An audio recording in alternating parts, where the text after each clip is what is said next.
خناقة محمد عبد الغني والأستاذ مرتضى منصور. ما تعرفش؟ أنا أقول لك.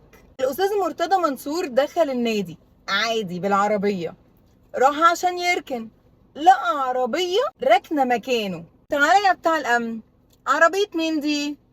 ده عربية محمد عبد الغني. طب روح اندهله علشان يشيل عربيته من هنا واركن أنا عربيتي. راح الأمن للاعب وقالوا تعالى شيل عربيتك علشان الاستاذ مرتضى يركن عربيته. فراح محمد عبد الغني قال مش رايح في حته. راح الاستاذ مرتضى راح له التمرين، تعالى شيل عربيتك وانت ما جيتش ليه، ولا انا لازم اجيلك بنفسي؟ محمد عبد الغني رد عليه وقال له انا مش هسيب التمرين عشان اشيل عربيات.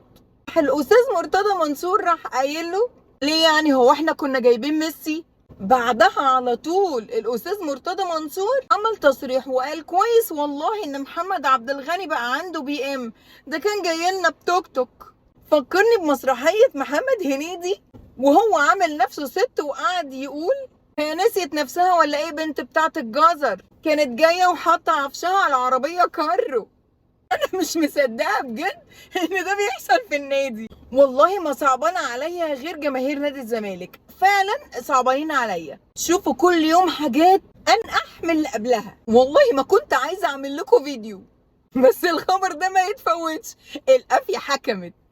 بس بغض النظر برافو عليك يا عبد الغني علشان حاجتين. اولا علشان ما رحتش تشيل العربيه وخفت وقعدت تطبل زي ناس كتير. تاني حاجة علشان ما عندكش عقدة ونزلت صورتك عادي جدا وانت راكب توك توك.